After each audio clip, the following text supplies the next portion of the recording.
5 ఏళ్లలో 45,000 కోట్ల పెట్టుబడి ఆంధ్ర రాష్ట్రానికి తీసుకొస్తామని మేము ఒక ఒప్పందం కుదిరించుకున్నాం. రెస్పాన్స్ అనేది వాళ్ళ దగ్గర నుంచి అద్భుతంగా ఉంది. ఇదంతా యువతకి గుడ్ న్యూస్, జగన్కి బ్యాడ్ న్యూస్.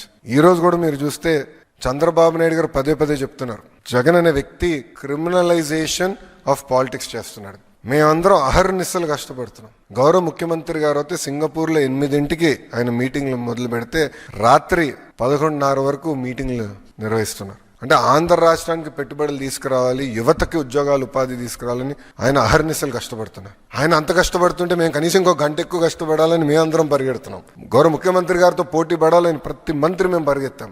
ఇదంతా జరుగుతున్న సమయంలో ఒక వ్యక్తి మురళీకృష్ణ అని ఒక వ్యక్తి సింగపూర్ ప్రభుత్వానికి ఈమెయిల్ పంపించాడు. అక్కడున్న మంత్రులందరికీ, అధికారులందరికీ, సింగపూర్ హై కమిషనర్తో సహా ఆ వ్యక్తి ఈమెయిల్ పంపించాడు.